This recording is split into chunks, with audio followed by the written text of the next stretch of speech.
근원이기에 하나님의 사랑을 실질적으로 느끼고 공감하고 믿는 사람들은 어떤 어려움 가운데서도 삶의 기쁨을 잃지 않습니다. 그리고 기쁜 마음으로 예배를 드립니다. 전능왕 오셔서 주 이름 찬송케 하옵소서. 영광과 권능의 성부여 오셔서 우리를 다스려 주옵소서. 강생한 성자여 오셔서 기도를 들으소서.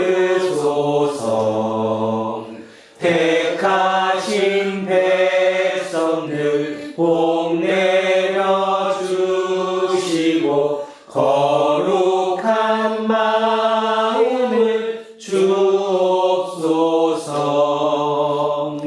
위로의 주 성령 오셔서 큰 증거 주옵소서. 전능한 주시여 각 사람 마음에서 떠나지 마시고 계시소서.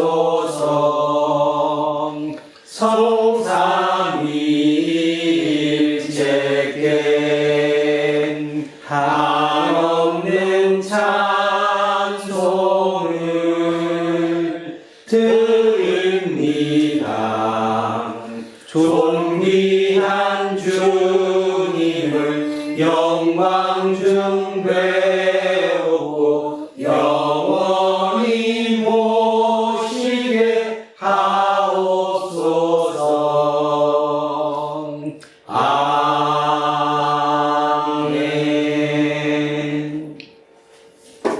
태초에 말씀으로 세상을 창조하셨고 지금도 우리의 영혼과 예산을 뛰어넘는 당신을 다스리시며 마지막 때 전적으로 생명 세계를 완성하실 하나님. 우리는 모든 운명을 하나님께 맡기는 심정으로 찬양과 기도를 드립니다. 홀로 영광 받으시옵소서. 우리는 2000년 전통으로 내려온 형식으로서의 예배만이 아니라 각자에게 주어진 전체 삶도 하나님을 향한 참된 예배라고 생각하며 그렇게 믿습니다. 먹고 마시며 냄새 맡고 느끼며 숨을 들이마시고 내쉬는 모든 순간을 통해서 하나님은 우리에게 극진한 사랑을 베푸셨기에 기뻐 노래하지 않을 수 없습니다. 솔로몬의 영광보다 야생화의 영광이 더 크고 복되다고 말씀하신 우리 주 예수 그리스도의 이름으로 기도합니다. 아멘. 생명의 주인이신 하나님, 우리는 습관적으로 미성에 빠져들었습니다. 실제로는 선하지 않은데도 선한 것처럼 보이려고 애를 썼고 실제로는 의롭지 않은데도 의로운 것처럼 보이려고 애를 썼습니다. 당신의 자비가 아니면 우리는 구원을 받을 수 없는 사람들입니다. 사랑과 긍휼함이 충만하신 하나님께 자비를 구합시다. 주여 자비를 베풀어주소서. 그리스도여 자비를 베풀어주소서. 주여 자비를 베풀어주소서. 하나님께서 여러분을 용서하셨으니 여러분도 이웃의 잘못을 용서하십시오. 아멘. 다 자리에 앉아주십시오. 찬송가 570장 찬양하겠습니다. 570장입니다. 주는 나를 기르시는 목자요, 나는 주님의 귀한 어린 양. 푸른풀한 맑은 시냇물가로 나를 인도하여 주시나. 주는 나의 좋은 목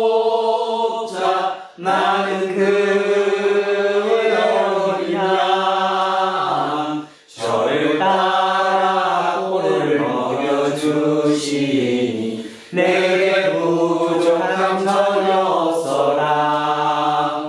예쁜 새들 노래하는 아침과 노을 비키는 고운 황혼에 사랑하는 나의 목자 음성이 나를 언제나 불러주신다.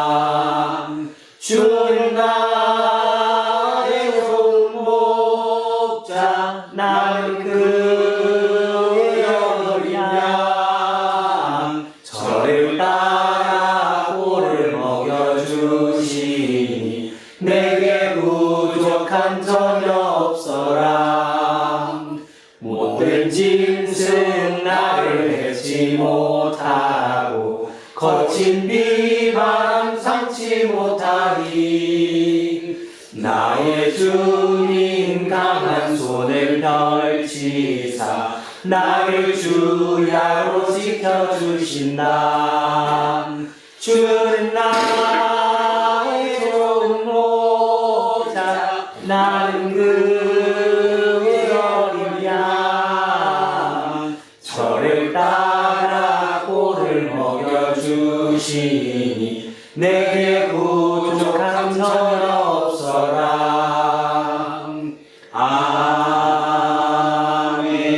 아멘.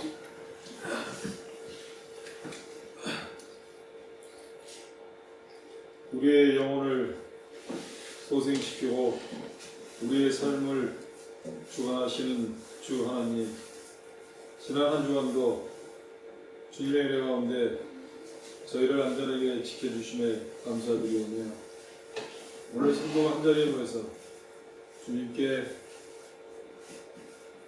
예배와 경배를 드리오니 홀로 영광 받으시옵소서. 아멘. 지금 세상은 풍부한 물질과 많은 편리함으로 인하여 그 편안함에 젖어서 진정한 우리의 삶이 어떻게 나아가야 할지 방향을 잘 찾지 못하고 있는 것 같습니다.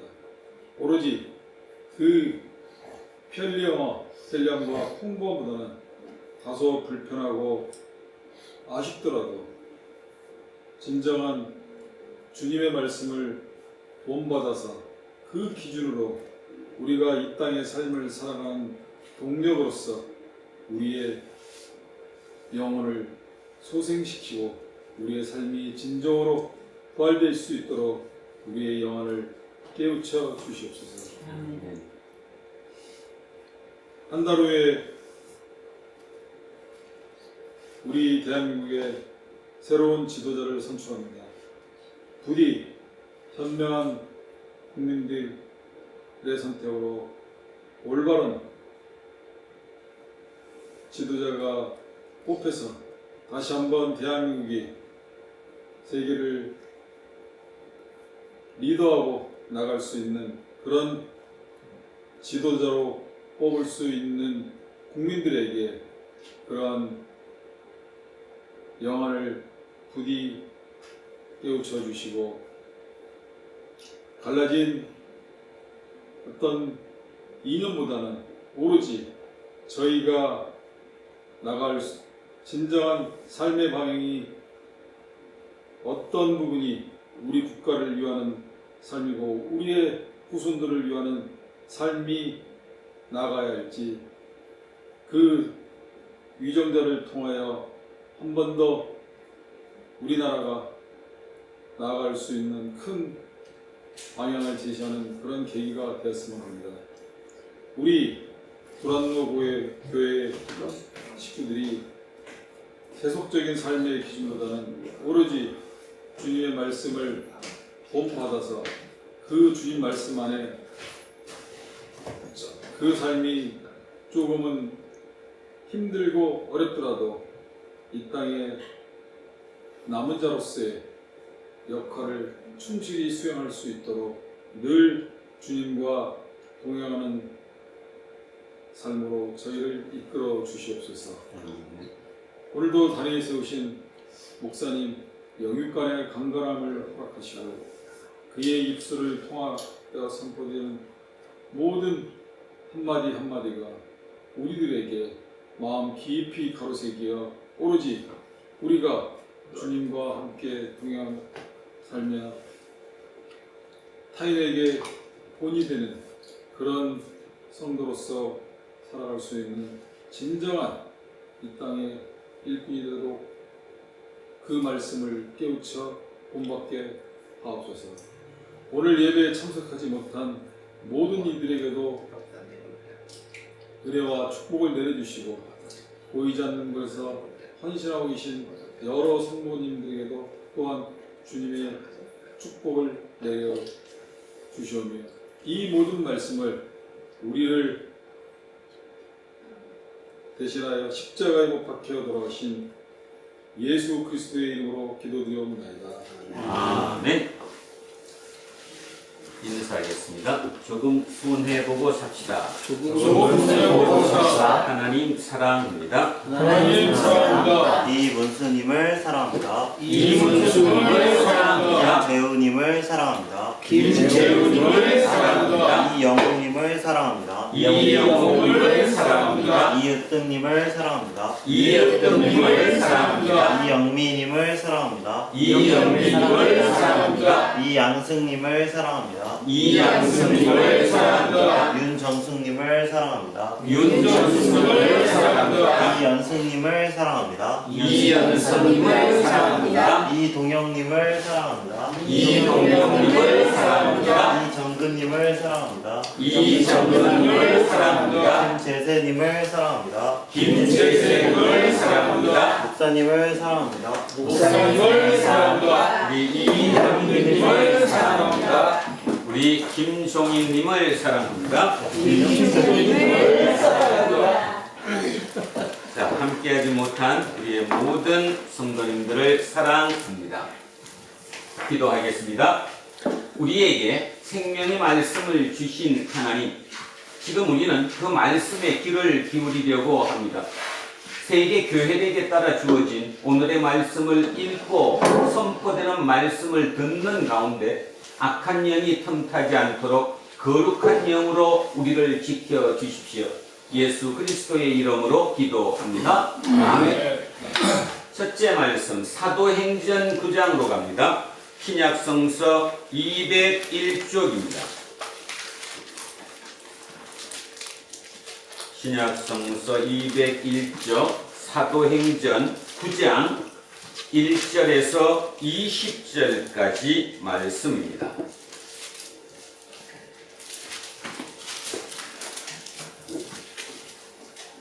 사도행전 9장 1절에서 20절 말씀 찾으셨으면 천천히 한 목소리로 합독하십니다.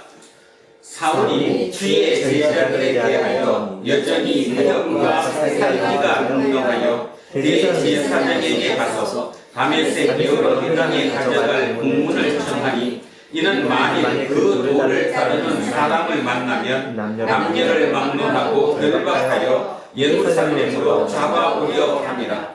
사울이 길을 가다가 다메섹에 가까이 이르더니 호련히 하늘로부터 빛이 그를 불러 비추는지라. 땅에 엎드려져 그음에 소리가 있어 이르시되 사울아 사울아 내가 어찌하여 나를 박해하느냐 하시거늘 대답하되 주여 누구시니까 이르시되 나는 내가 박해하는 예수라. 너는 일어나 시내로 들어가라. 네가 행할 것을 내게 이를 자가 있느니라 하시니 같이 가는 사람들은 소리만 듣고 아무도 보지 못하여 말을 못하고 서 있더라. 사울이 땅에서 일어나 눈은 떴으나 아무것도 보지 못하고 사람의 손에 끌려 다메섹으로 들어가서 사흘 동안 보지 못하고 먹지도 마시지도 아니하니라. 그때에 다메섹에 아나니아라는 제자가 있더니 주께서 환상 중에 불러 이르시되 아나니아야 하시거늘 대답하되 주여 내가 여기 있나이다 하니 주께서 이르시되 일어나 시가라 하는 거리로 가서 유다의 집에서 사울 사람 사울이라 하는 사람을 찾으라. 그가 기도하는 중이니라. 그가 아나니아라 하는 사람이 들어와서 자기에게 안수하여 다시 보게 하는 것을 보았느니라 하시거늘 아나니아가 대답하되 주여 이 사람에 대하여 내가 여러 사람에게 듣사온즉 그가 예루살렘에서 주의 성도에게 적지 않은 죄를 짓었다 하더니 여기서도 주의 이름을 부르는 모든 사람을 결박할 권한을 대제사장들에게서 받았나이다 하거늘 주께서 이르시되 가라 이 사람은 내 이름을 이방인과 임금들과 이스라엘 자손들에게 전하게 하기 위하여 택한 나의 그릇이다. 내가 내 이름을 위하여 얼마나 고난을 받아야 할 것을 내가 그에게 보이리라 하시니 아나니아가 떠나 그 집에 들어가서 그에게 안수하여 이르되 형제 사울아 곧 내가 오는 길에서 나타나셨던 예수께서 나를 보내어 너로 다시 보게 하시고 성령으로 충만하게 하신다 하니 즉시 사울의 눈에서 비늘 같은 것이 벗어져 다시 보게 됩니다. 그러나 세례를 받고 음식을 먹음에 강건하여 지니라. 사울이 다메섹에 있는 제자들과 함께 며칠 있을 때 즉시로 사도행전에서 예수가 하나님의 아들이심을 전파하니 아멘. 성시교도 시편 30편으로 가겠습니다. 구약 성서 822쪽입니다. 구약 성서 822쪽 시편 30편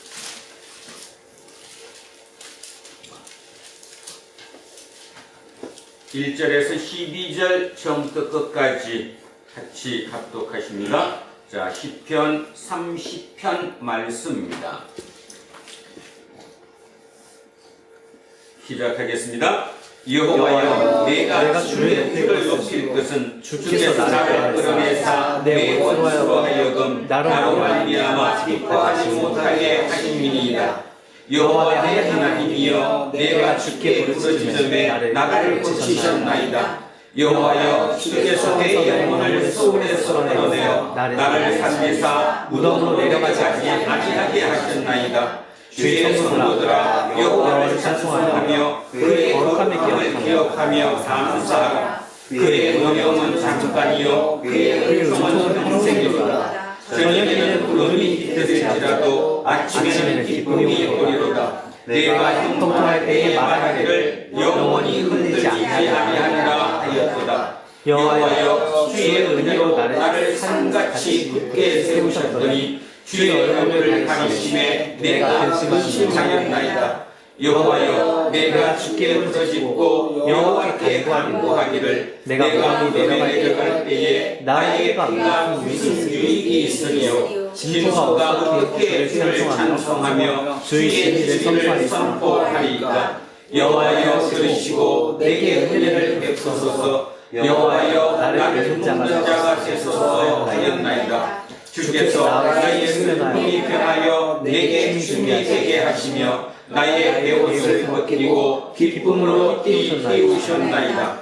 이는 잠잠하지 아니하고 내 영광으로 주를 찬송하게 하심이니 여호와 나의 하나님이여 내가 주께 영원히 감사하리이다. 아멘. 둘째 말씀 요한계시록으로 가겠습니다. 찬송가 앞쪽입니다. 맨 뒤에 요한계시록 5장 404쪽입니다. 신약성서 404쪽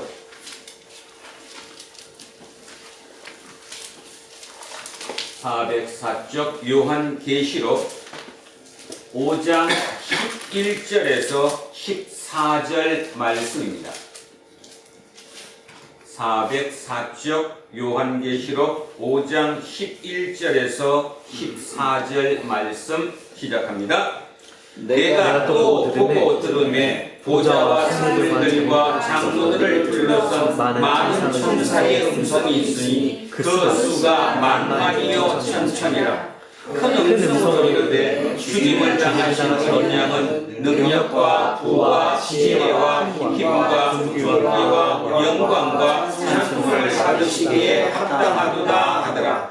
내가 또 들으니 하늘 위에와 땅 위에와 땅 아래와 바다 위에와 또 그 가운데 모든 피조물이 이르되 보좌에 앉으신 이와 어린 양에게 찬송과 존귀와 영광과 권능을 세세토록 돌릴지어다 하니 내 생물이 이르되 아멘 하고 장로들은 엎드려 경배하더라. 아멘. 셋째 말씀으로 갑니다. 셋째 말씀 요한복음으로 가겠습니다. 자, 185쪽입니다. 앞쪽으로 내려오셔서 요한복음 21장 185쪽 요한복음 21장 15절에서 19절까지 말씀입니다. 185쪽 요한복음 21장 15절에서 19절입니다. 시작합니다. 그들이 조반 먹은 후에 예수께서 시몬 베드로에게 이르시되 요한의 아들 시몬아 내가 이 사람들보다 나를 더 사랑하느냐 하시니 이르되 주님 그러하나이다. 내가 주님을 사랑하는 줄 주님께서 아시나이다. 이르시되 내 어린 양을 먹이라 하시고 또 이르시되 두 번째 이르시되 요한의 아들 시몬아 내가 나를 사랑하느냐 하시니 이르되 주님 그러하나이다. 내가 주님을 사랑하는 줄 주님께서 아시나이다. 이르시되 내 양을 치라 하시고 세 번째 이르시되 요한의 아들 시몬아 내가 나를 사랑하느냐 하시니 주께서 세 번째 내가 나를 사랑하느냐 하시므로 베드로가 의심하여 이르되 주님 모든 것을 아시오매 내가 주님을 사랑하는 줄을 주님께서 아시나이다. 예수께서 이르시되 내 양을 먹이라. 내가 진실로 내게 이르노니 내가 젊어서는 스스로 뛰고 원하는 곳으로 다녔거니와 늙어서는 내 팔을 돌리니 남이 내게 띄우고 원하지 아니하는 곳으로 데려가리라. 이 말씀을 하시면 베드로가 어떠한 죽음으로 하나님의 영광을 돌릴 것을 가르치심이더라. 이 말씀을 하시고 베드로에게 이르시되 나를 따르라 하시니. 오늘 주신 말씀입니다. 요한복음 6장 1절에서 15절까지 말씀입니다. 요한복음 6장 1절에서 15절 152조입니다. 자, 천천히 자, 오늘 주신 본문 같이 하십니다. 그 후에 예수께서 디베랴의 갈릴리 바다 건너편으로 가시매 큰 무리가 따라가더니 이는 병자들이 행하시는 표적을 보았음이라.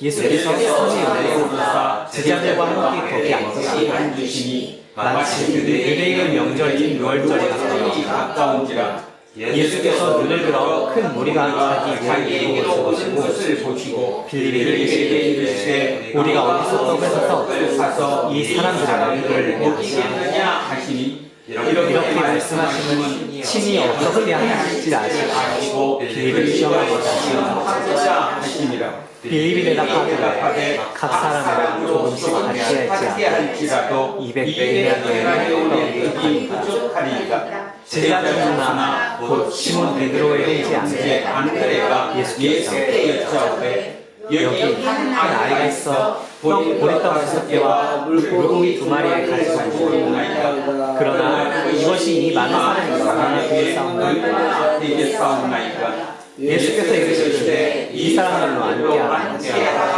하시니 그곳에 자기가 많은지라 사람들이 앉으니 수가 5,000명 되더라. 예수께서 떡을 가지고 식사하신 후에 앉아있는 자들에게 나눠주시고 물고기도 그들을 그대로 주시니라. 그들이 배부른 후에 예수께서 제자들에게 이르시되 남은 조각을 두고 버리는 것이 없게 하라 하시므로 이에 보리떡 5개로 먹고 남은 조각을 10 바구니에 찼더라. 그 사람들이 예수께서 행하신 표적을 보고 말하되 이는 참으로 세상에 오신 그 선지자라 하더라. 그러므로 예수께서 그들이 와서 자기를 억지로 붙들어 임금으로 삼으려는 줄 아시고 다시 진짜 산으로 가시니라. 아멘. 오늘은 이상이라는 제목으로 하나님의 말씀의 은혜를 나누고자 합니다. 오늘 본문은 너무나 잘 알고 있는 우리가 흔히 얘기하는 오병이어의 기적 이야기입니다. 너무나 많이 알고 있고 또 이 내용에 대해서 너무나 많은 설교들을 많이 들었었기 때문에 그게 그 얘기 아닐까. 또 이 본문에 대한 해석이 참으로 많습니다. 학자들 사이에서 여러 가지 해석으로 많이 나오죠. 가장 많이 하는 게 알레고리적 해석들도 많이 쓰곤 하는데 오늘 그런 의미에서 지난 한 주간 되게 고민이 많았습니다. 이걸 어떻게 본문을 설교를 해야 할까? 이 똑같은 얘기를 맨날 오병이의 기적을 어떻게 설명하느냐. 자, 그러다가 제가 시 한 편을 읽게 되었습니다. 주보 뒤에 시 한 편, 이상이라는 시를 제가 뒤에 적어놨습니다. 같이 한번 보셨으면 합니다. 이상이 무슨 뜻인지는 알죠. 우리 이상적이다, 이상을 추구하라 이렇게 얘기하는 이상입니다. 박노해 시인이 쓴 이상. 언제나 현실은 빠르게 변하는 현실. 현실이야말로 가장 현실적이지 않은 세계. 이상이야말로 외려 현실적인 것이 아닐까? 온갖 실패와 억압과 좌절을 뚫고 걸어오는 인류의 푸른 가슴에 줄기차게 되살아나는 저 무서운 미래 현실. 하나의 젊은 가슴이 식으면 슬그머니 낡은 몸을 빠져나와 새로운 젊은 가슴으로 몸 바꾸며 살아나는 저 끈질기고 무서운 이상. 변화 빠른 현실에서 이상은 가장 현실적인 것. 포기할 수 없는 혁명은 가장 현실적인 미래. 불가능한 꿈을 위해 상처받은 자여, 불가능한 혁명을 꿈꾸는 고독한 전이여, 울지 마라. 너의 눈물, 너의 상처, 너의 피를 타고 그것은 이미 현실의 한 중심에 잉태되고 있으니. 굉장히 마음에 많이 와 닿았습니다. 우리가 사는 현실을 아무리 둘러보고 둘러봐도 이렇게 살아서는 안 되는데, 이렇게 가서는 안 되는데 하는 마음이 제 마음 가운데 있습니다. 물론 여러분 마음 가운데도 이렇게 굴러가서는 안 되는데 하는 어떤 그런 마음을 가지고 있으리라고 생각합니다. 시인은 그렇게 얘기했습니다. 결국 이상이 가장 현실적인 것인지도 모른다. 그래서 인간은 꿈을 꾸죠. 이상을 꿈꿉니다. 지금도 이렇게 사회를 둘러보고 뉴스를 보고 할 때마다 세상이 이상하게 돌아가는 것에 대해서 누구나 자각하고 있지만 개 중에는 그래도 생각하지 못했던 소수의 누군가는 이상을 꿈꾸며 그 이상을 이루기 위해서 애쓰고 계시다는 것을 우리는 알고 있습니다. 그런 의미에서 오병이어를 한번 생각해 보고자 합니다. 도대체 오병이어의 그 기적이 예수께서 우리에게 주시고자 하는 메시지가 무슨 의미일까? 그냥 가만히 있어도 내가 먹인 거 책임져 줄 테니까 너네들은 걱정 마라 이런 소리일까? 아니면 보통 우리가 해석하는 것처럼 그 아이가 가졌던 오병이어 떡 5개와 물고기 2마리로 5,000명을 먹을 수 있었던 그 얘기, 그 기적의 이야기일까? 또 한쪽에서는 그 기적이 일어날 수 없는 거 아니냐? 어떻게 물리적 현상으로 오병 5개의 떡덩이와 2마리의 물고기가 5,000명이 먹고도 남을 수 있느냐? 말도 안 된다. 이런 어떤 얘기든 가능한 본문인데 오늘 이렇게 한번 살펴보고자 합니다. 이상입니다. 우리의 꿈입니다. 우리의 이상입니다. 이상은 누구만 가졌을까요? 많은 생명체 중에서 아마 인간만이 가지고 있는 유일한 것, 그것이 이상 아닐까요? 어떤 면에서 세월이 이렇게 하수상하고 세월보다 현실이 굉장히 이상에 들인 이유는 누군가가 꿈꿔야 할 그 이상을 잃어버렸기 때문입니다. 이상을 잃어버리다가 보니까 그 이상이 줄어드는 그 세계를 보다 보니까 이거 뭔가 이상하다. 진짜 이상하다. 이상이 잃어버리면 세상이 이상하게 돌아간다. 이런 쪽으로 가는 거 아닌가 그런 생각합니다. 그러던 찰나에 제가 지난번 예전에도 한번 말씀드렸던 어른 김장하라고 하는 다큐멘터리가 다시 요즘 넷플릭스에서 역주행한다는 기사를 보게 되었습니다. 그리고 많은 언론에서 김장하 선생에 대한 얘기를 하게 됩니다. 물론 그 이유가 헌법재판소 문형배 재판관 때문이지요. 문형배 그분은 고등학교, 대학교 합쳐서 7년 동안 김장하 그 어른 김장하의 장학금을 받고 학교를 다녔다고 얘기하죠. 7년 동안. 그래서 자기가 고시가 붙고 판사가 된 다음에 그분께 찾아가서 식사라도 하자고 얘기했더니 나는 공무원들 녹을 받는 공무원 밥은 절대로 먹을 수 없다 그랬다고 하죠. 나한테 고마워할 필요가 없다. 사회에 그대로 돌려주면 된다. 나도 사회에서 벌었던 것을 사회에 돌려준 것이지 개인에게 준 것이 아니기 때문에. 그래서 그분과 결국 7,000원짜리 해물탕 한 그릇 먹는 것으로 끝나고 그 이후에 자기 삶이 바뀌었다. 그래서 자기의 삶이 그 모든 삶이 진짜 대한민국 평균치 산만큼만 살아야 되겠다라는 생각을 했대요. 결혼 때부터 부인에게도 그렇게 얘기하고. 근데 헌법재판관 청문회 때에서 자기 재산이 6억이라고 신고된 부분에 대해서 자기가 그렇게 얘기했죠. 죄송하다고. 내가 어른 김장하 그분의 그 마음을 마음속에 새기며 그거를 기준으로 살아왔는데 대한민국 평균보다 내가 조금을 더 가진 것에 대해서 굉장히 죄스럽게 생각한다라고 표현했던 그분.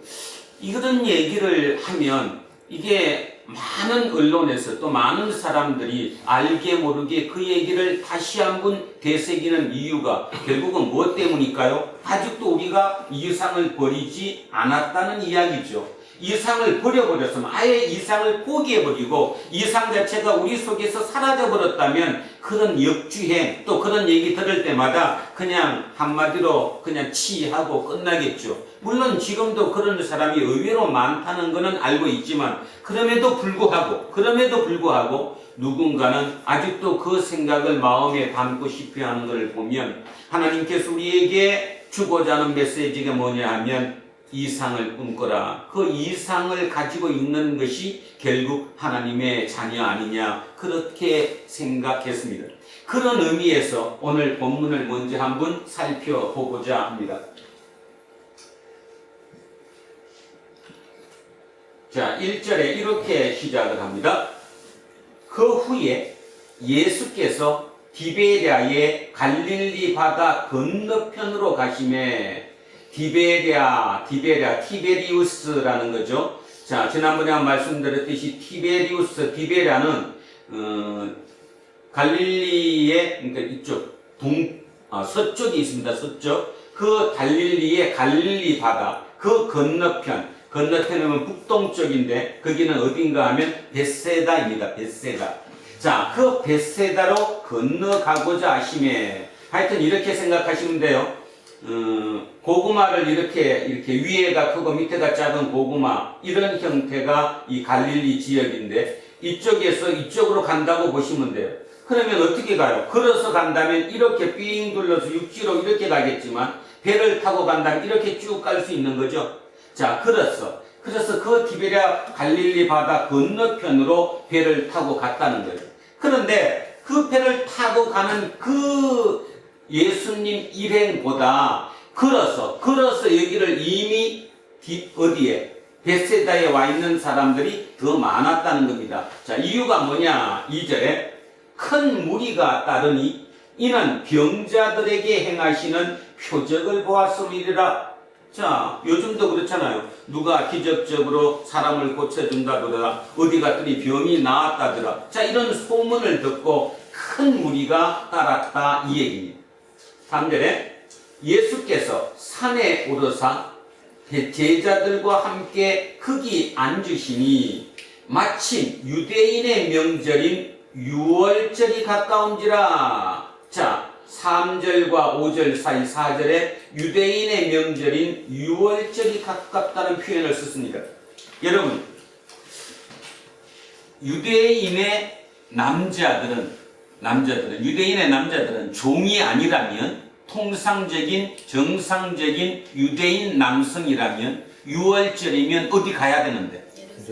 예루살렘에 가야죠. 유월절 어디 가서 지켜요? 예루살렘 성전에서 지키니까 예루살렘으로 가야 돼요. 그런데 지금이 유월절인데 이 무리가 지금 여자예요, 남자예요? 지금 여기서 얘기하는 거는 남자예요. 여자들은 그때는 이제 보통 사람 취급을 안 했다 하면 표현이 뭐하고 좀 무시했던 그런 경향이 있으니까 여자와 아이를 제외한 나머지 남성들이거든요. 그 남성들이 그렇게 많게 유월절이 가까운 그 시점에 다른 사람 같으면 지금 다 예루살렘으로 올라가야 할 그때에 그들은 예수께 따라왔다라는 거예요. 그것도 예루살렘과 가까운 쪽이 더 먼 곳이에요. 더 먼 곳으로 왔다는 거예요. 그 말은 예루살렘으로 갈 수 있다 없다? 없다라는 거예요. 없는 건 두 가지 이유가 있겠죠. 하나는 가야 되는데, 내가 적어도 그 길 가야 되는데 뭐가 없어요? 노잣돈이 없다라는 거죠. 경제적인 여건이 허락을 하지 않아서 그 길 못 가는 경우가 하나 있을 것이고, 또 한 가지는 신분적으로 노예 신분이거나 아예 하층민이면 그 의무가 주어지지 않았어요. 그 말은 뭐 말인가 하면 아예 하층민들은 예루살렘 안 가도 된다 그런 뜻이죠. 그러니까 거기에 이미 들어가지 않는, 포함되지 않는 아예 밑바탕 하층민이었거나 뭐 그 이유 중에 하나일 겁니다. 그러니까 통상 우리가 그냥 이 본문을 생각하면서 유월절이 가깝다 그러면 당연히 보통 정상적이었다면 지금 예루살렘에 가야 할 사람들이 왜 예수를 따라서 거꾸로 갈릴리에서 베세다까지 왔을까? 자, 그러면 그 말의 의미는 대부분이 누구였을 것이다? 하층민이었을 것이다. 경제적으로나 모든 신분적인 조건으로 예루살렘으로 갈 수 없었던 사람들이었다. 그렇다면 그들 속에는 당연히 열등감이 있었을까요? 없었을까요? 있겠죠. 누구든지 열등감이 있겠죠. 내가 왜 이런 사람일까? 이런 의미가 있었을 것입니다. 자, 어쨌든 유월절이라는 말이 나왔습니다. 그 다음 예수께서 눈을 들어 큰 무리가 자기에게로 오는 것을 보시고 빌립에게 이르시되 우리가 어디서 떡을 사서 이 사람들을 먹이겠느냐? 처음 아는 사람들이 지금 나한테 몰려고 있는데 딱 폼을 보니까, 지금 그들의 형편을 보니까 밥도 굶은 것 같은데 먹을 도시락도 없는 것 같은데 저들이 어떻게 저들을 그냥 먹게 할 건가, 배불리게 할 것인가, 이 생각이 들었다는 거예요. 그래서 누구한테 물어봤다는 겁니까? 빌립에게 물어봤다는 거예요. 빌립이 옆에 있었겠죠? 예수야, 빌립아, 어떻게 하면 좋겠냐? 저 많은 사람들을 뭘로 먹이지? 자, 이렇게 얘기했다라는 거예요. 6절에 이렇게 얘기합니다. 이렇게 말씀하시면 신이, 그러니까 본인 스스로는 어떻게 하실지를 아시고, 이 말은 본인 스스로는 이미 어떤 방법으로 할 것인지 마음속에 다 생각해놨다는 말은 뭐예요? 자기가 기적을 일으켜서 음식을 줘야 되겠다는 마음을 이미 정해놓고 빌립을 시험하고자 하심이라. 이렇게 들으니까 조금 우리가 이걸 받아들이는데 조금 거북스럽죠? 시험한다는 말 때문에. 쉽게 얘기하면 이런 말입니다. 빌립의 속마음을 떠보고자, 빌립의 마음을 한번 떠보고자 한번 얘기를 했다는 거예요. 그러면 떠보자는 얘기 뭐예요, 빌립이? 어쨌든 제자하고 같이 따라다녔으니까 제자들은 이런 상황에서 어떤 생각을 하고 있을까? 이게 궁금했던 거죠, 예수님 입장에서는. 그러면 어떤 면에서 예수님은 이런 기대를 했을지도 몰라요. 자, 이미 기적을 여러 번 봤잖아요. 뭐도 봤죠? 38년 된 병자를 낳은 기적도 봤죠? 그 다음에 왕의 신하를 가나에서 가버나움에 있는 먼 곳에 있는 그 신하를 원격적으로 직접 가서 만지지도 않고 말로 낫게 한 기적도 봤죠. 그래서 봤어요, 안 봤어요? 봤어요. 자, 그런 것도 봤죠.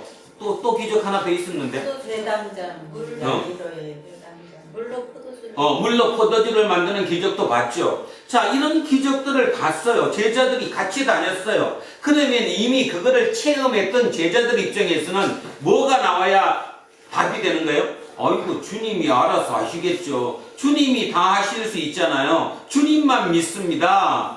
그죠? 선생님만 믿습니다. 선생님이 다 알아서 하시겠죠. 그 답이 나오는 게 지극히 정상적이었을지 모르는데 그런 체험을 했음에도 불구하고 빌립의 입에서는 어떻게 나오느냐? 빌립이 대답하되 각 사람으로 조금씩 받게 할지라도, 그러니까 조금씩 먹게, 배부르지 않지만 그냥 조금씩 요기할 정도만 하더라도 200데나리온의 떡이 부족할 것입니다.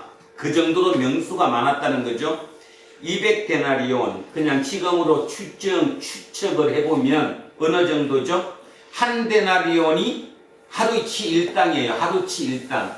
그러면 지금 우리가 만약에 하루치 일당이 10만 원이라고 예를 든다면 200데나리온이면 2천만 원이에요.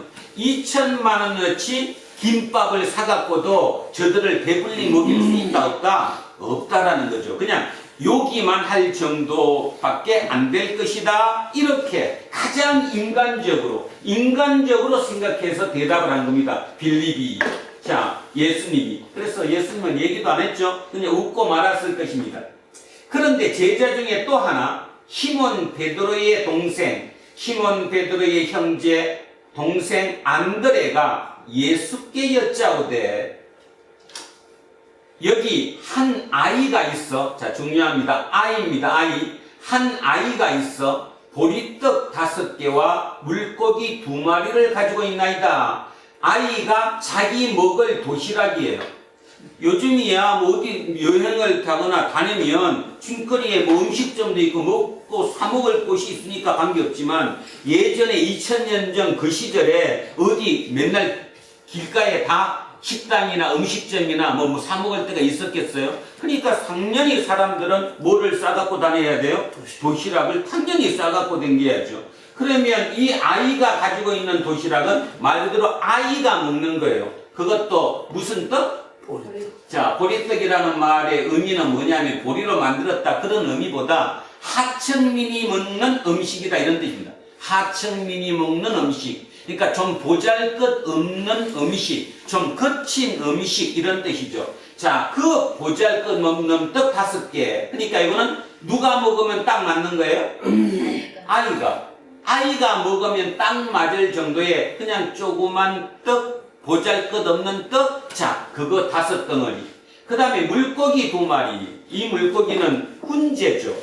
훈제가 뭔지 알죠? 훈제, 연기로 해서 말하는 훈제. 우리는 뭐 지금 훈제하면 오리 훈제를 많이 생각하지만 그 당시에는 갈릴리 바다 쪽에 있는 사람들이니까 다 훈제를 해서 먹었다는 말이에요. 그게 어디에 나오느냐 하면 막달라 마리아. 막달라 마리아가 무슨 뜻이에요? 막달라가 뭐예요 그럼? 동네 이름이죠. 막달라 동네에 사는 마리아 이런 뜻이잖아요. 그래서 우리는 막달라 마리아라고 그랬죠. 막달라가 뭔 뜻이냐? 막달라는 훈제탑 이런 뜻인가? 훈제탑.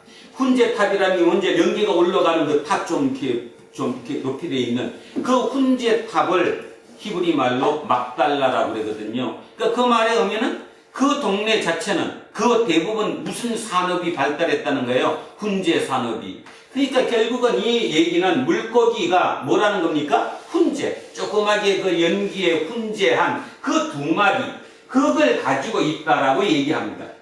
그러나 그것이 이 많은 사람들에게 얼마나 되겠사옵니까? 그러니까 이 많은 사람들이 이게 뭔 의미가 있겠습니까? 이렇게 얘기를 했어요. 누가? 안드레가. 자, 빌립의 얘기든 안드레의 얘기든 간에 우리는 보통 설교할 때 뭐 빌립이 어땠다, 안드레의 뭐 이런 얘기하지만 실질적으로 50보 100보죠. 빌립이든 안드레든 예수님의 어떤 신적인 신성에 대해서는 무시한 거예요, 지금. 왜냐하면 그런 경험을 하고 있었더라도 그냥 인간적으로 그렇게 지금 생각을 했다, 이런 뜻입니다. 자, 그런데 가장 중요한 것은 여기서 가장 중요한 것은 예수님의 마음입니다. 예수님은 그 많은 사람들 보고 빌립이나 안드레처럼 세상적으로 보지 않았어요. 그 말은 내 능력으로 저들을 먹일 수 없다는 거잖아요. 빌립의 얘기도 내한테 돈이 있다면 사서 먹일 수 있지만 2천만 원이 있다고 해도 못 먹일 거다. 여기밖에 못 시킬 거다. 쉽게 말해서 나는 지금 2천만 원이 있다 없다? 없다. 먹일 자신이 없다라는 얘기고, 안드레의 얘기도 결국은 마찬가지예요. 그죠? 지금 저 사는 사람들 중에 내가 음식이 있나 한번 구해봤더니 아이가 도시락 하나 가지고 있더라. 그게 오병, 이어 그것밖에 없다. 그러니 우리가 어떻게 하겠느냐? 이런 뜻입니다.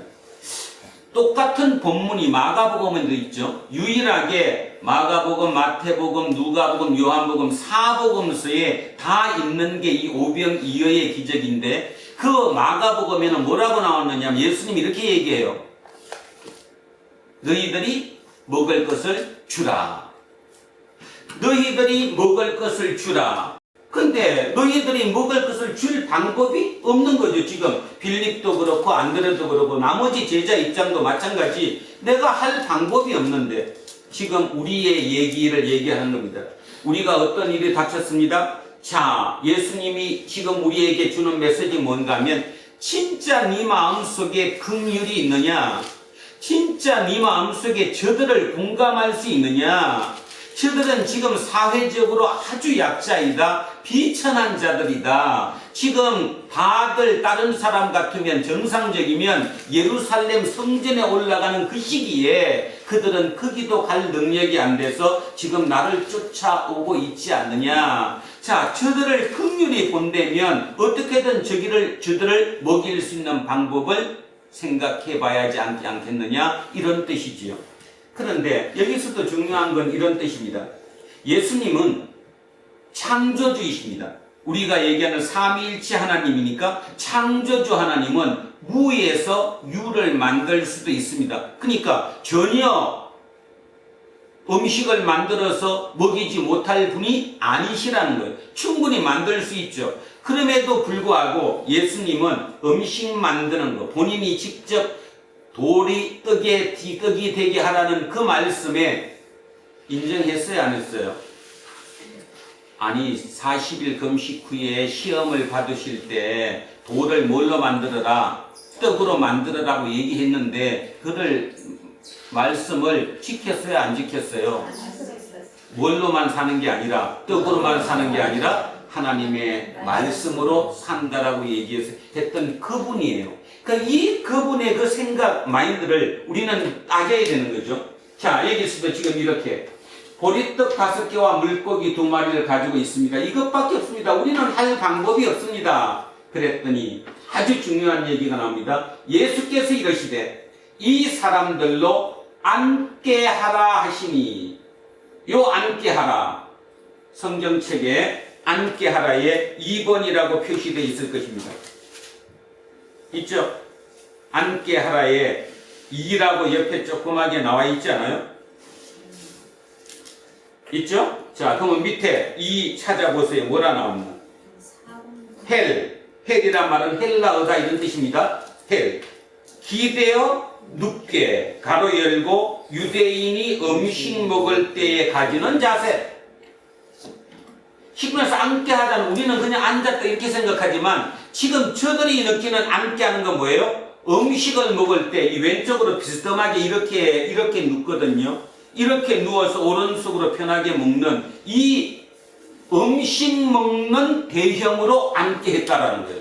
그러면 그 말의 의미는 이 군중들 입장, 무리들 입장에서는 먹을 걸 준다 안 준다? 준다. 아, 김밥을 주시나 보다. 안 그래도 배고파 죽겠는데 굶주렸는데 먹을 걸 주나 보다. 얼마나 설레었겠어요. 마음속에 뭔가. 왜냐하면 앉게 하다는 말이 음식 먹는 대형으로 앉아라 이런 뜻이니까 비스듬하게 눕게 눕는 그 방법으로 하라 하시니 여기에서 그 앉게 하라는 그 표현에서 그 군중들은 마음속에 위로를 얻었을 것입니다. 아, 나도 대접받네. 왜 대접받냐 하면 유대인들이 음식 먹는 방법에 왼쪽으로 이렇게 비스듬히 기대어 누워가지고 먹는다. 이 얘기는 뭐 우리는 지금 이렇게 하면 말이 안 되는 것 같지만 그 시대의 관습이 그러했으니까. 자, 그런 관습으로 먹는 사람들은 말 그대로 그냥 정상적인, 보통 우리가 얘기하는 어느 정도 신분이 된 정상적인 분들만 그렇게 먹는 거지.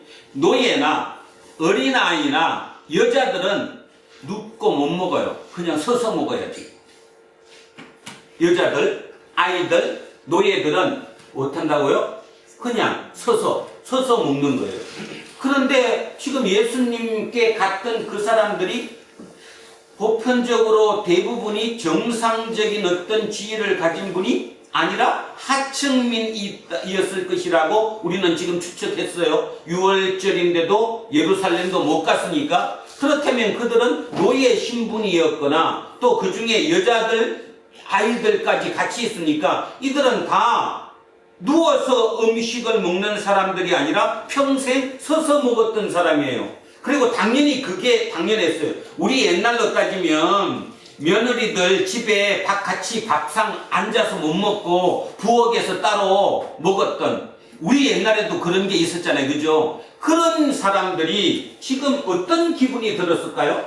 그 사람들을 다른 복음서에 보면 50명씩 100명씩 앉게 하라 했으니까 50명 100명씩 뚝 밥 먹는 대형으로, 식사 대형으로 누워 있게 했다, 그 뜻이잖아요. 그러니 그들 마음속에 느끼는 그 기분은, 그 감정은 어떠했을 것이냐, 그런 뜻입니다. 사람 대접 받은 기분을 느꼈겠죠. 어쩌면 태어나서 처음으로 사람 대접을 받은 거예요. 요즘도 결국 따지고 보면 사람 대접 못 받는 것 때문에 문제가 많이 불거지잖아요. 사회적인 여러 문제, 세상이 왜 이래? 왜 현실이 이럴 수밖에 없다는 거에 가장 원인을 따져보면 한쪽은 사람 대접을 안 하는 거고 한쪽은 사람 대접을 받지 못하는 거고, 그것 때문에 이 사회가 곤란해지는 거잖아요. 아까 시인이 고백했던 것처럼 현실이 아닌 것처럼. 그러면 뭐가 현실이라고요? 이상이 가장 현실적인 거라고 고백했던 그것처럼 결국 여기도 아마 그렇지 않았을까라는 생각이 듭니다. 자, 한번 그림을 생각해 보세요. 다시 합니다. 예수께서 이르시되 이 사람들로 앉게 하라. 식사 대형으로 50명 100명씩 눕게 하라. 식사 대형으로 앉게 하라. 자, 하시니 그곳에 잔디가 많은지라 사람들이 앉으니 수가 5,000명쯤 되더라. 여기는 그냥 5,000명쯤 되더라 나와 있는데 나머지 번역본에는 남자가 라고 표현되어 있습니다. 남자가 5,000명쯤 되더라. 엄청나죠? 5,000명이면. 그 5,000명 되는 사람들을 50명씩 100명씩 식사 대형으로 다 앉게 했어요.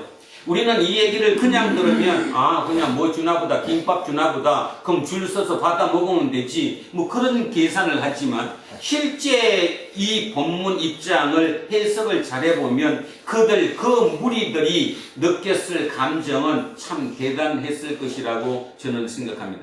자, 그들의 마음, 그곳이 어딜까요? 그곳은 뭐가 없어요? 차별이 없는 곳이고, 지금 이 식사 대역 이 자리는 차별이 없는 곳이고 모두가 골고루 나눠 먹는 곳이고, 그죠? 이곳이 어디예요? 우리가 꿈꾸는 이상이잖아요. 저는 이곳이, 지금 이렇게 한 이곳이 우리의 이상이라고 생각합니다. 모든 사람들이 이 이상을 꿈꾸는 거예요. 사람 대접해주고 사람답게 같이 배불리 나눠 먹는 곳. 그곳이 이상, 이 이상을 꿈꿨다라는 것입니다. 그리고 예수님은 이 이상을 현실적으로 이루어 주셨다. 그 뜻으로 봅니다, 저는. 자, 예수께서 이르시되 이 사람들로 앉게하라 하시니 그곳에 잔디가 많은지라 사람들이 앉으니 수가 5,000명쯤 되더라. 예수께서 떡을 가져 축사하신 후에, 자, 감사하신 후에 앉아있는 자들에게 나눠주시고 물고기도 그렇게 그들의 원대로 주시니라. 그러니까 많이 먹는 사람에게는 많이 주고 적게 먹는 사람에게는 적게 주고 골고루 나눠준 게 아니라 그냥 너 먹고 싶은 만큼 내가 줄게, 배불리 먹어, 이렇게 했다라는 겁니다. 그래서 그들의 원대로 주시니라.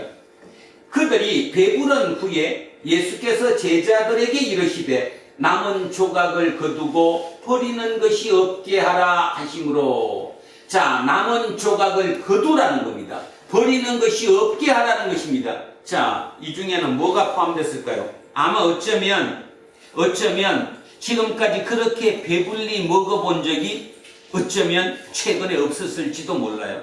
그러니 어떤 욕심이 생길까요? 아이고, 한 개만 주머니 싹 넣고 나중에 먹어야지. 그리고 주머니에 집어넣었을 수도 있다라는 것입니다. 그런데 지금 이 사람들은 그렇게 했다는 거예요, 안 했다는 거예요? 안 했다는 거예요. 도로 다 거두었다는 거예요. 남은 거를 다 거두었다라는 거예요. 그렇게 가능한 이유는 대접받았기 때문이죠. 이곳이 어쩌면 이상이고 이곳이 꿈꾸는 곳이고 이곳이 어딜까요? 하늘나라예요. 우리는 지금 이것을 만들기 위해서 애쓰고 있어요. 그죠? 따지고 보면 이것 만들기 위해서 애쓰고 있는 거죠. 그죠? 미국에서 미국 사람들이 트럼프를 대통령으로 뽑았던 이유도 바로 저 먹는 것 때문에 내가 밥 배불리 먹을 수 있게 만들어줄 수 있는 지도자, 그거를 뽑은 거예요. 누구든 마찬가지죠. 지금 대한민국도 어떤 면에 따지면 바로 그거예요. 평등하게 모든 사람을 대접받을 수 있는, 그렇게 만들어줄 수 있는 대통령. 자, 더 노골적으로 얘기하면 배불리 먹을 수 있게 만들어주는 사람, 그 사람을 대통령으로 뽑자, 그런 뜻입니다. 그러니까 이런 의미예요. 그래서 그들이 배부른 후에 예수께서 제자들에게 이르시되 남은 조각을 거두고 버리는 것이 없게 하라. 이 말은 이 남은 것으로 또 다른 누군가에게 먹게 하겠다라는 거죠. 또 다른 누군가에게 먹게 하겠다는 거예요. 뭐를 기억하시는데, 이거 들으면서 뭐 기억 안 나요? 만나. 만나가 어땠어요? 만나가 챙길 수 있었어요? 아니면 그날 먹고는 끝내야 돼요? 끝내야 되죠. 내일까지 내가 축적할 수 없죠. 비축할 수 없잖아요. 여기서 지금 그걸 얘기하는 거죠. 만나 줄 때처럼 하늘이 주신, 하나님이 주신, 예수님이 주신 이 음식은 그냥 그때 풍족하게 먹는 것으로 끝난다. 그런데 지금의 사회에는 뭐가 문제죠? 남기는 게 문제죠. 누군가는 자기 주머니에 더 남기니까 문제죠. 아까 모두에 얘기했던 김장하 어른은, 김장하 선생은 자기 돈이라고 생각하지 않았으니까 자기가 축적하지 않았잖아요. 비축하지 않았잖아요. 평생을 자가용도 안 타고 다녔잖아요. 마지막 그 남성당 한약방 마지막 문 닫을 때 남았던 나머지 전재산 30억을 경상대에 기부하고 끝났잖아요. 자기 자식에게 주지 않았잖아요. 자기가 그대로 그냥 사는 집에 그대로 살고 있잖아요. 철저하게 성경적이죠. 성경에서 얘기하는 돈은 뭐예요? 청직이잖아. 우리는 돈을 관리하는 청직이일 뿐 그 돈이 내 돈이 아니라고 생각하잖아. 그런데 대부분은 뭐예요? 그게 내 돈이어야지. 저 사람보다는 내가 1원이라도 10원이라도 더 많아야지. 그래야 내가 더 멋지고 더 잘 산 거지. 그게 성공이지. 세상은 우리를 그렇게 세뇌시키잖아요. 그 세뇌 때문에 우리가 지금 그 공경에 속해 있는 거죠. 따지고 보면 지금 만약에 지금 여기서 얘기하는 식으로 자기 능력은 배불리 먹을 수 있는 것만큼만 먹고 나머지 비축을 하거나 나머지 자기가 자기 걸로 만들지만 않는다면 세상 80억 인구 굶어 죽을 사람 아무도 없습니다. 아무도 없어요. 그리고 대한민국에도 이렇게 맨날 자살해 가면서 사니 못 사니 하는 사람 생길 수가 없다는 거예요. 그런데 결국 예수님께서는 우리에게 그 메시지를 준 거잖아요. 결국 이 얘기가 이곳이 하늘나라 아니에요?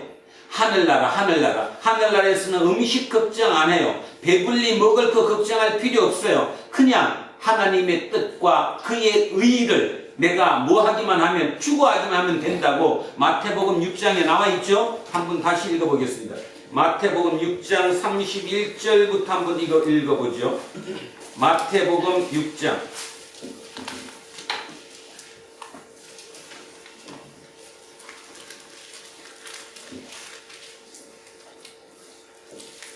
자, 너무 잘 아시는 거지만 다시 한번 이 본문을 보면서 새겨보겠습니다. 자, 마태복음 6장 31절부터 한 번만 해보겠습니다. 그쪽입니다. 31절. 그러므로 염려하여 이르기를 무엇을 먹을까, 무엇을 마실까, 무엇을 입을까 하지 말라. 이는 다 이방인들이 구하는 것이라. 너희 하늘 아버지께서 이 모든 것이 너희에게 있어야 할 줄을 아시느니라. 그런즉 너희는 먼저 그의 나라와 그의 의를 구하라. 그리하면 이 모든 것을 너희에게 더하시리라. 자, 먼저 그의 나라와 그의 의를 구하라. 먼저 그의 나라와 그의 의를 구하라. 이게 뭐예요? 이상이죠. 그게 이상이잖아요. 우리가 꿈꾸는 이상, 하나님이 우리에게 요구하시는 것, 그죠? 그 이상을 먼저 추구하라는 거예요. 이상을 추구하라는 말을 더 현실적으로 얘기하면 하나님의 나라를 추구하라는 거예요. 하나님의 나라를 추구하면 너 먹고 살고 하는 세상 사는 것은 해결된다 안 된다? 된다잖아요. 자, 여기도 똑같잖아요. 오병이어의 기적이 의미하는 게 결국 그거 아니에요? 결국 정의를 추구하면, 이상을 추구하면 모두 같이 잘 먹고 그냥 배불리 먹고 살 수 있다. 그런데 왜 우리에게 뭘 얘기해요? 너네들은 그렇게 못 사느냐 얘기하는 거죠.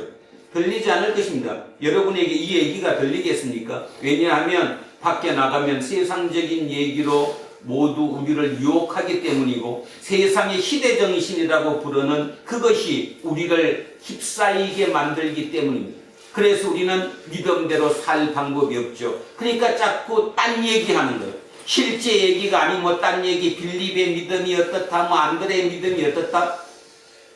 가만히 생각해보면 의미 없는 거 아니에요? 빌립의 믿음이 어떻고 안드레의 믿음이 어떤 게 이거랑 뭔 관계가 있냐는 거예요. 결국 따지고 보면 가장 본질적으로 따지는 것은 하나님의 나라와 그의 의를 먼저 구하면, 다시 얘기하면 이상을 추구하는 삶을 살면, 결국 비축 안 하고 축적 안 하고 청지기 정신으로 살고, 그러면 이 땅의 삶, 이 세상의 삶은 넉넉하게 충분히 살 수 있다. 결국 하나님은 이 얘기를 하는 거잖아요. 그죠? 우리도 그 얘기를 하는데도 그냥 우리 스스로도 이걸 받아들이기가 어렵잖아요. 왜냐하면 저 문밖만 나가면 세상과 부딪혀야 하니까.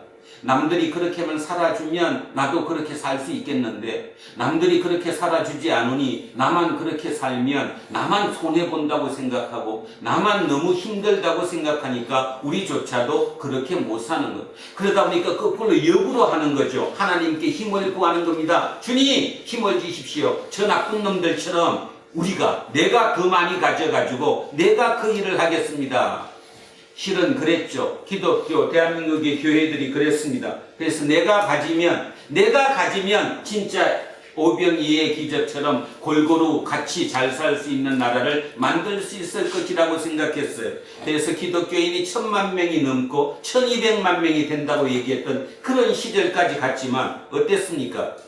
왜 그들이 더 많이 가졌어요. 그러다 보니 결국은 지금 이 꼴이 난 거죠. 통상 학자들이, 신학자들이 얘기할 때 앞으로 20년, 30년 후면 대한민국의 기독교는 사라질 거라고 하는 학자들도 아주 많이 있습니다. 제가 생각하건대도 우리가 죽고 난 뒤에 지금 10대, 20대 그 친구들이 중심이 되는 40대, 50대가 되는 이 30년 후에 과연 대한민국 교회가 지금처럼 존재할까? 그 불가능하지 않을까라는 생각을 하게 됐죠. 그렇다면 말입니다. 뭐를 잘못했는가? 우리가 도대체 뭐를 잘못했는가를 한 번쯤은 되돌아봐야 한다는 거예요. 근데 지금까지 우리는 그 물질, 세상에 무엇을 마실까, 무엇을 먹을까, 무엇을 입을까에 모든 초점을 맞춰서 주님께 그거 구하는 것이 교회였다는 것입니다. 그런데 주님은 그 얘기하지 않습니다. 그거 충분하다. 너가 그런 말이 아니라 진짜 하나님의 나라를 생각하고 하나님의 이상을 추구하면, 자, 그거를 현실적으로 얘기하면 이상을 추구하는 사람들이 많은 사회일수록 더불어 넉넉히 잘 살 수 있다. 이 얘기를 하는 것이 오병이어의 기적이 아닐까. 저는 지난 한 주간 동안 내내 그 생각을 했습니다. 자, 12절 다시 합니다. 그들이 배부른 후에 예수께서 제자들에게 이르시되 남은 조각을 거두고 버리는 것이 없게 하라. 주머니 넣게 하지 말라. 안 넣겠죠, 당연히. 그런 분위기 속에서. 자, 13절에 이에 거두니 보리떡 5개로 먹고 남은 조각이 12바구니에 찼더라. 그 사람들이 예수께서 행하신 이 표적을 보고 말하되 이는 참으로 세상에 오실 그 선지자라 하더라. 그 선지자가 누구냐? 신명기 18장 18절입니다. 신명기 18장 18절. 몇 쪽 정도 되냐 하면요. 신명기 18장 18절 290쪽이네요. 구약성서 290쪽에 신명기 18장 18절. 자, 18절을 바로 읽기보다 제가 15절부터, 그 위에 있는 15절부터 좀 몇 개 읽겠습니다. 15절. 내 하나님 여호와께서 너희 가운데 내 형제 중에서 너를 위하여 나와 같은 선지자 하나를 일으키시리니, 이때 이 나가 누구냐 하면 모세입니다. 이 모세의 고별 설교이거든요. 모세가 이렇게 얘기하는 거예요. 나와 같은 선지자 하나를 일으키시리니 너희는 그의 말을 들을지니라.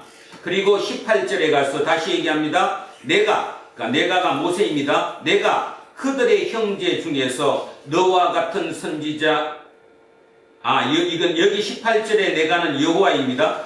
자, 17절부터 다시 읽을게요. 여호와께서 내게 이르시되 그들의 말이 옳도다. 18절. 내가 여호와가 그들의 형제 중에서 너와 같은 모세와 같은 선지자 하나를 그들을 위하여 일으키고 내 말을 그 입에 두리니 내가 그에게 명령하는 것을 그가 우리에게 다 말하리라. 아멘. 결국 그 선지자는 누구 같은 선지자예요? 모세 같은 선지자예요. 그러면 여러분, 아니 그 군중들이 오병이어의 그 기적을 체험하고 난 다음에 그들의 머릿속에 떠오르는 게 누구라는 거예요 지금? 모세라는 거예요. 그러면 뭔 뜻이에요? 이 오병이어가 그들은 어떻게 받아들인 거예요? 만나로 받아들인 거죠. 그죠? 그 군중들은, 그 무리들은 이거 옛날에 들어본 것 같은데 우리 조상 그 모세 그분 얘기에 이 얘기가 있는데 하늘에서 만나를 내려줘서 우리를 배불리시게 한 그 얘기와 똑같이 받아들인 거란 겁니다. 자, 그렇게 받아들였어요. 그러니까 모세를 떠올린 거죠. 그러면서 얘기하는 겁니다. 다시 합니다. 그 사람들이 예수께서 행하신 이 표적을 보고 말하되 이는 참으로 세상에 오실 그 선지자다. 모세가 말씀하셨던 자기와 똑같은 그 선지자 한 명을 세우겠다는 바로 그분이 바로 예수이다, 이런 뜻입니다. 그러면 예수님 입장에서 어떤 생각을 가질 수 있어요? 군중들이 나를 모세라고 생각한다? 모세는 무슨 지도자죠? 정치적인 지도자예요. 종교적인 지도자이기도 했지만 그때는 신정일치 시대니까 결국 정치 지도자, 그죠? 우리를 이끌어줄 사람이라고 생각한 거예요. 그들이 그렇게 느끼니까. 그러니까 15절에 어떻게 됐습니까? 그러므로 예수께서 그들이 와서 자기를 억지로 붙들어 임금으로 삼으려는 줄 아시고, 자기를 임금 삼는다는 말은 정치 지도자로 삼으려는 줄 아시고 다시 혼자 산으로 떠나가시니라. 피하셨다, 이런 말이죠. 여기서 우리는 가만히 한번 생각해 볼 게 있습니다. 왜 피하셨을까? 왜 피하셨을까? 왜 피했을 것 같아요? 답은 없죠. 근데 한번 생각해 봐야잖아. 도대체 그런 기적을 일으키고 군중들은 그 기적 체험을 통해서 모세를 떠올렸고 만나를 떠올렸고, 그러면 이거 성공하는 거 아니에요? 하나님이 충분히 우리의 삶을 이끌어 주신다는 것에 대해서 충분히 인지를 하게 된 거고, 그죠? 그러면 아 맞다, 이제 나를 따르라 그러면 그냥 그걸로 끝나는 거 아니에요? 근데 왜 피하셨을까? 왜 그 리더가 되는 그거에서 본인이 산으로 피하고 말았을까? 부활을 해야 되니까. 그 맞아요, 그죠? 부활을 해야 되니까. 부활을 한다는 말의 의미는 유대인의 왕으로 끝날 수는 없다는 거죠. 적어도 나는 유대인의 왕으로는 끝나지 않는 거고, 내 나라는 이 세상의 나라가 아니라는 거예요. 만약에 예수님께서 저 상태에서 저들을 받아들여서 그들의 왕이 되었다면 말 그대로 이 인류 역사의 왕이 아니라 조그만 유대민족의 왕으로 끝나고 마는 거죠.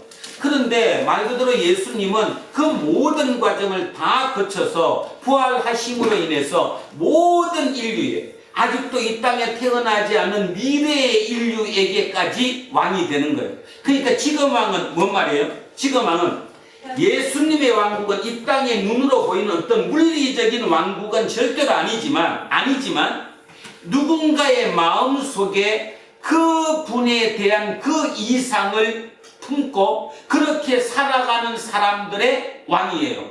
그러니까 지금으로 따지면 예수님이 왕이냐 아니냐 하면 예수님은 왕이 맞습니다. 근데 물리적으로 보이는 뭐 대한민국, 뭐 중국, 일본 이런 어떤 물리적인 형태의 그 왕의 왕국의 왕은 아니고 이상국가, 다른 말로 하나님의 뜻이 이루어지는 그 이상국가의 왕이시죠.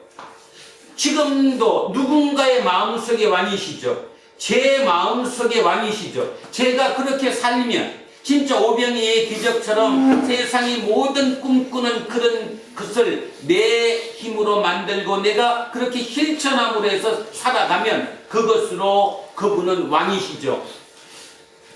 그 김장호, 어른 김장호 다시 한번 말씀드리면 거기 중에 뒷부분에 가면 이런 거 나오잖아요. 제과점 하시던가 젊은 제과점 하시는 40대 분이 자기가 이렇게 초라하게 되어서 그 장학금 받은 그 자로서 굉장히 미안하고 죄송하다고 그러니까 뭐라고 얘기했어요? 김장 어른이 자기 있는 자리에서 유명해지고 자려고가 아니라 있는 자리에서 최선을 다해서 살아가는 것이, 그것이 바로 이 땅을 지켜주는 거고, 이 땅이 움직이고 이 땅이 지켜지는 이유는 그런 사람들에 의해서 움직여진다. 그래서 제가 좀 하시는 그 남자분이 눈물을 글썽이는 그 모습도 거기에 나오죠. 똑같은 겁니다. 똑같은 거. 결국은 그분 마음속에는 뭐가 있어요, 지금? 그 김장하 어른이라는 그분의 마음이 자기 속에 있는 거예요. 왕이에요, 왕. 그분의 왕 아니에요? 그러니까 자기의 삶이 그분께 거스르느냐 안 거스르느냐, 내가 이렇게 사는 것이 그분에게 욕되느냐 안 되느냐, 이걸 기준으로 살아가면 그분의 왕이죠. 그분의 왕이 김장하예요. 문영대 재판관의 왕이 김장하라니까요. 똑같은 개념으로 예수님이 우리의 왕이 되시는 이유는 바로 그거예요. 그 이상 예수님이 꿈꾸고자 하는, 우리 주기도문에서 얘기하는 하늘에서 이루어진 것이 땅에서 이루어지리라, 이루어지게 만드는, 이 땅에 이루어지게 만드는 그 하나님의 나라, 그것이 뭐예요? 한마디로 이상. 그 이상 중에 일부분이 오늘 우리가 봤던 모습이죠. 사회적으로 비천한, 한마디로 얘기해서 식사 자리에서도 남들처럼 식사 대형으로 앉지 못하고 그냥 서서 음식을 받아먹는, 그렇게 평생을 살아왔던, 그리고 가장 중요한 6월절에 예루살렘 성전으로 올라가는 그 시대에 거기도 갈 능력이 되지 않는, 그러면서도 능력이 되지 않는 게 아니라 사람들이 그래도 너는 죄인 아니야, 괜찮아, 그 말의 의미는 인간 대접을 받지 못했던 그들에게 예수님은 그 5,000명이라는 엄청난 숫자에게 50명, 100명씩 식사 대형으로 앉으라고 말씀하시고 그들을 배불리게 먹여주셨다는 이 얘기, 그게 진짜냐 가짜냐, 실제 이루어질 수 있느냐 안 되냐, 그것이 중요한 게 아니라 신앙적으로 오늘 우리에게 주는 메시지가 바로 그거라는 거예요. 그 체험한 그 사람들은 바로 만나를 생각했고, 만나를 생각하다 보니까 그 예수를, 모세를 떠올리게 되었다는 것. 자, 바로 그거죠, 그거. 그런데 왜 모세로 떠올리게 되고 그들에게 모세가 될, 지도자가 될 모든 조건을 갖췄음에도 불구하고 예수님은 그 자리를 피하셨을까? 그것이 오늘 우리에게 중요한 얘기예요. 뭔 얘기네요? 나는 너의 왕이 되고 싶다, 이 뜻입니다. 이어뜸이에게 나는 너의 왕이 되고 싶어. 김종인이에게 나는 너의 왕이 되고 싶어. 유대인의 왕으로 끝나는 것이 아니야. 지금 그 얘기를 하고 있는 것이거든요. 결국 그 의미로 오늘 이현승 집사님 기도하신 전체 내용이 그 얘기였어요. 그래서 그 기도를 들으면서 어떻게 저거 알았지? 오늘 성경 본문이 얘기하는 메시지가 저것인데 그 생각했습니다. 성령의 교통함이라는 게 우리는 그런 것이라는 거죠. 성령의 교통함은 그렇게 교통함을 통해서 그것이 일어난다는 거예요. 바로 그것을 우리가 이루어야 되는데 실은 지금 현재로서는 불만이죠. 불만, 이루어질 수 없다라는 것입니다. 그래서 시인의 그 시를 다시 한번 읽고 끝나겠습니다. 다시 한번 시를 보십시오. 시인의 그 마음속에 어떤 마음이 있는가를. 자, 다시 읽습니다. 이상. 언제나 현실은 빠르게 변하는 현실. 현실이야말로 가장 현실적이지 않은 세계. 이상이야말로 외려 현실적인 것이 아닐까? 온갖 실패와 억압과 좌절을 뚫고 걸어오는 인류의 푸른 가슴에 줄기차게 되살아나는 저 무서운 미래 현실. 하나의 젊은 가슴이 식으면 슬그머니 낡은 몸을 빠져나와 새로운 젊은 가슴으로 몸 바꾸며 살아가는 저 끈질기고 무서운 이상. 변화 빠른 현실에서 이상은 가장 현실적인 것, 포기할 수 없는 혁명은 가장 현실적인 미래. 불가능한 꿈을 위해 상처받는 자여, 불가능한 혁명을 꿈꾸는 고독한 전이여, 울지 마라. 너의 눈물, 너의 상처, 너의 피를 타고 그것은 이미 현실의 한 중심에 잉태되고 있으니. 아멘입니다. 바로 그것이 결국 우리의 목적이 될 것이라는 거죠. 오늘 이 메시지를 받으며 저를 비롯한 여러분 모두가 많이 거북했을 수도 있으리라고 생각합니다. 결국 거북한 이유는 뭐냐 하면 우리가 하나님께 너무 떨어져 있기 때문이지요. 말 그대로 이상을 잃어버렸기 때문이라는 것입니다. 그런데 현실적으로 아무리 사람들이 너 너무 이상적이야, 그렇게 살지만 어떻게 살라고 그래, 그렇게 얘기해도 우리는 믿는 구석이 하나 있죠. 바로 오병이어의 기적입니다. 저 기적을 이루셨던 분이 예수님이셨고 저 기적을 통해서 우리에게 얘기하는 게 뭐냐 하면 먼저 그의 나라와 그의 의를 구하라. 그리하면 네가 무엇을 먹을까, 무엇을 입을까, 무엇을 마실까는 그 모든 걱정에서 해결해 준다. 그 얘기를 하고 계시는 것이고, 또 냉정히, 진짜 냉정히 차분히 한번 생각해 보면 어떤 공동체가 50명, 100명으로 모여있는 그 식사 공동체가 그런 마인드로만 산다면 이 세상은 분명히 하나님의 나라가 될 것이라고 우리는 생각할 수 있습니다. 그러니까 아주 먼 미래일지는 모르지만 결국 누군가가 그 이상을 잃지 않고 금방 이 시인의 고백처럼 늙은 그 몸에서 빠져나와 또 다른 젊은 가슴으로 옮겨가는 그 끈질긴 이상은 결국은 이 땅의 마지막에 이 땅에 하나님의 나라 올 것을 상징한다고 저는 생각합니다. 그리고 그렇게 믿습니다. 내가 사는 동안 그 하나님 나라가 이 땅에 온전히 이루어지지 않는다고 해서 불행해 할 필요도 없고 또 내가 너무 마음 아파할 필요가 없다라는 거죠. 왜냐하면 이 상은 곧 하나님의 나라이기 때문입니다. 하나님의 나라는 하나님께서 성취하실 것이기 때문에 결국은 우리는 그 나라를 기대하며 살아가야 한다고 생각합니다. 자, 기도하겠습니다. 살아계신 아버지 하나님, 오늘 주님께서 일으켰던 그 많은 기적 중에 가장 대표적인 오병이어의 기적에 대해서 생각해 보았습니다. 그렇습니다. 그 인간으로 대접받지 못했던 그들에게 식사 대형으로 앉아라 하시고 50명, 100명씩 공동체를 만들어 주심으로 그들을 배불리 먹이셨던 그분들, 그 기분에 또 그 감정에 취했던 그들은 그 만나를 떠올렸고 그 만나를 통해 모세를 떠올리게 했던 것처럼 지금 이 땅에 우리 모든 삶 속에서도 그런 공동체, 그런 이상이 이루어져 갈 수 있도록 우리 한 사람 한 사람의 왕으로 우리 예수를 모실 때 우리의 삶이 그렇게 될 줄로 믿습니다. 하나님의 나라 갈 수 있는 그 날까지 이 땅에 하나님 나라의 일부라도 만들어 놓고 그 일부라도 하나님의 나라를 세상 사람들에게 보여줄 수 있는 우리 공동체 모든 식구들이 될 수 있도록 우리를 통해 하나님 역사하시옵소서. 감사드리며 거룩하신 우리 주 예수 그리스도의 이름으로 기도합니다. 아멘. 488장입니다.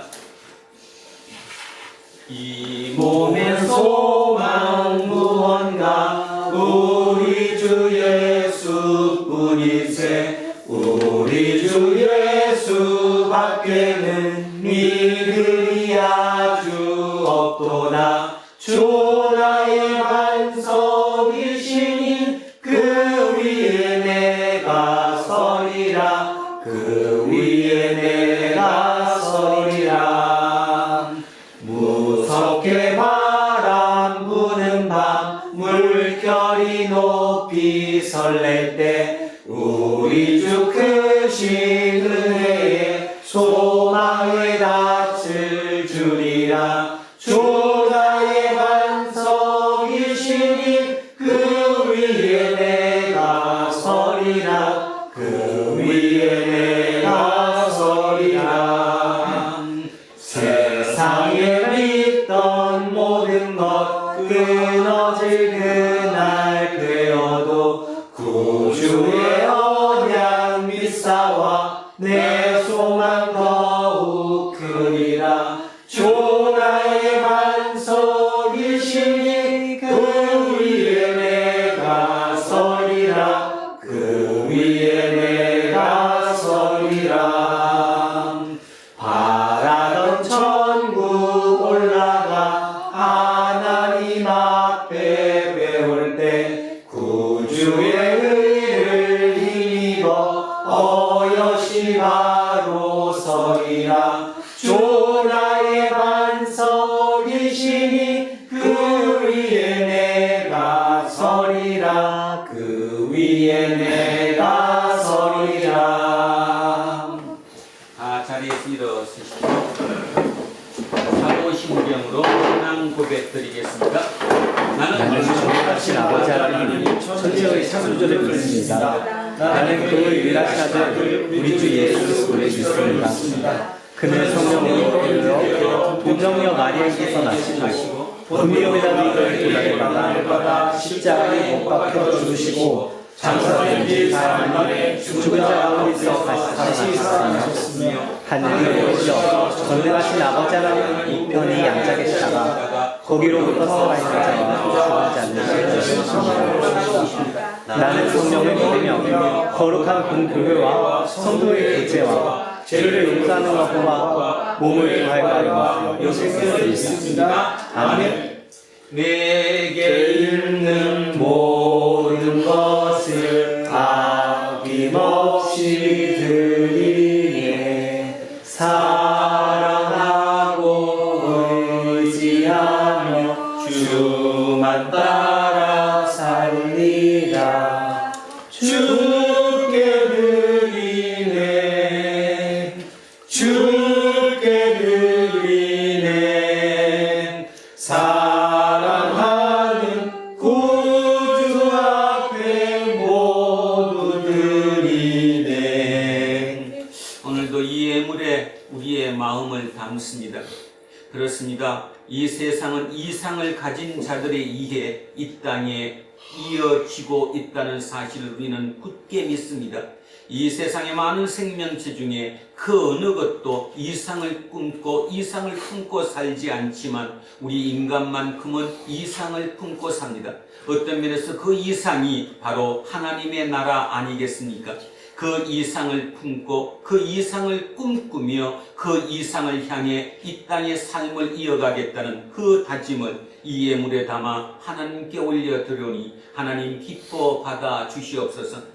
감사드리며 거룩하신 우리 주 예수 그리스도의 이름으로 기도합니다. 아멘. 우리는 세상에 읽고 있는 성경이다. 우리는 세상이 원하는 신앙 고백이다. 우리는 세상이 관심 갖는 설교다. 하늘이신 우리 아버지의 이름을 거룩하게 하시며 아버지의 나라가 오게 하시며 아버지의 뜻이 하늘에서와 같이 땅에서도 이루어지게 하소서. 오늘 우리 일용할 양식을 주시고 우리가 우리에게 잘못한 사람은 용서하여 주시옵소서. 우리 죄를 용서하여 주시고 우리의 시험에 빠지지 않게 하시고 악에서 구하소서. 나라와 권능과 영광이 아버지의 것입니다. 아멘. 오늘 주신 말씀에 새 힘 얻어서 세상으로 나가서 살아갈 때에 나 혼자 힘으로 늘 부족하오니 주여 나를 도우사 승리하게 하소서. 아멘. 이제 부활절 셋째 주일의 공동 예배가 끝났습니다. 각자의 일상으로 흩어지십시오. 그 일상 또한 하나님을 향한 참된 예배의 자리라는 사실을 믿기에 먼저 그의 나라와 그의 의를 구하라는 주님의 말씀을 기억하며 그 이상을 품고 최선을 다해 살아가십시오. 이제는 우리 주 예수 그리스도의 은혜와 하나님 아버지의 영원하신 사랑과 성령님께서 우리와 함께 하시고 우리를 이끄심이 오늘 이곳에 고개 숙인 우리 모두에게와 우리의 자녀들과 가정 위에 일터와 사업체 위에 그리고 이 나라 이 민족 위에 이제로부터 영원토록 함께 하시기를 간절히 축원하옵나이다. 아멘.